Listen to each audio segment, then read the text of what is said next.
ባለፈው አንዲት ልጅ ያወራች ነበርና ከቦይፍሬንዷ ጋር ማታ 4 ሰዓት ላይ መጨቃጨቅ ጀመርን አለች። እስከ ሌሊቱ በስልክ ነው። እስከ ሌሊቱ 10 ሰዓት ድረስ ተጨቃጨቅን አለች። 6 ሰዓት የ6 ሰዓት አርጊውመንት ነው፣ ጭቅጭቅ ነው። ከዛ ሳልኳት ኤቭሪዴይ ነው። አንድ ቀን ካለፈን 2 ቀን ካለፈን ሌላ ጭቅጭቅ ይመጣል። ቅናት አለ፣ ጥርጣሬ አለ፣ አለመተማመን አለ፣ ጭቅጭቅ ነው። ይሄ ምንድነው መደረግ ያለበት? መቁረጥ ነው። ምንም እንትን አያስፈልግም ማለት እዚህ ላይ መጨከን አለብን። it's not going to work ያ ይሰራል። ቆርጣ መጣል ነው ያለበት፣ ወይም እሱ ቆርጦ መጣል ነው ያለበት። መራገፍ ነው ያለበት። ሰውየውን አይደለም የምታራግፈው። ሪሌሽንሺፑን ግን አንሎድ ማድረግ መቁረጥ ያስፈልጋል። ሬድ ፍላክስ የሚባሉ አሉ አይደል? ቀይ ባንዲራዎች። ገና ሪሌሽንሺፕ ስትገቢ የምታያቸው ነገሮች አሉ። ለምሳሌ ጓደኛዬ ነች ብሏት ሬስቶራንት ይዟት ሄደው ከዛ በኋላ እሱ አይኑ ሌሎች ሴቶች ላይ የሚንከራተት ከሆነ በቃ እዛ ጋር ማሰብ አለበት። ይሄ ላይ ሆነ ገና እሷን ይዞ ሄዷል፣ አይኑ ግን ሌላ ቦታ ነውና ይሄን ሬድ ፍላግ ነው። ሁኔታውን ስታይ ገና ከጅማሬው ማቆም ያለባትን ነገር ማቆም አለበት። ማይስተካከል ከሆነ እሱ በምህር ነው እንበል። ከዛ እሷ የምታወራው ሁሉ ጊዜ ስለ ሀብታም ወንዶች ከሆነ ወሬዋ በሙሉ ስለ ሀብታም ወንዶች ከሆነ ስለ መኪናው ማማር ማንም ይንዳው መኪናው ማንም ይንዳው ብቻ መኪናው ቆንጆ ይሁን፣ ይሄ አመለካከት ከሆነ ያላት መተው ነው ያለበት።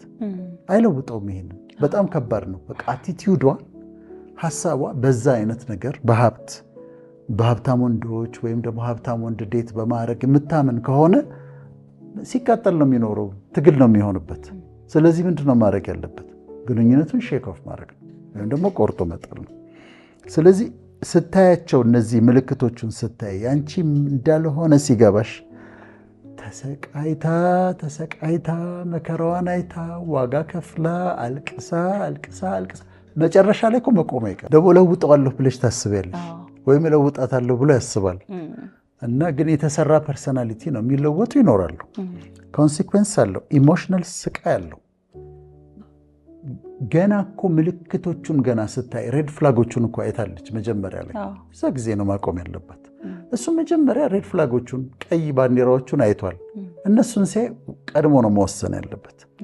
ተሰቃይቶ አልቅሶ ተጎዳድተው ዓመታት ተጓተው ለዓመታት ላይጋቡ ነገር ወደ ሲሪየስ ነገር ላይገቡ ተሰቃይተው። ስለዚህ ምንድነው የምንመክራቸው ለወጣቶች? የማይሆን ሪሌሽንሺፕ ውስጥ እንዳለች ነው የምታውቂው። ለአደልትስም ከት ኦፍ አድርጊ፣ አቁም፣ ሼክ ኦፍ አድርጊ። ሰውየውን አይደለም ሪሌሽንሺፑን ጣይ። ያለበለዚያ ህይወትሽን ይጎትታል፣ ያሰቃያል፣ ወደኋላ ያስቀራል። ማግባት ባለብሽ እድሜ እንዳታገቢ ያደርጋል። ልብሽ ላይ አንድ ሰው ከተቀመጠ ይሄ ሰውዬ ከልብሽ ላይ ሳይነሳ ትክክለኛው ሰው ሊመጣ አይችልም። ምክንያቱም ኦኪፓይድ ነው። ልክ አሁን አንቺ የተቀመጥሽበት ወንበር ላይ ሌላ ሰው መጥቶ ሊቀመጥ አይችልም። ምክንያቱም አንቺ አለሽበት።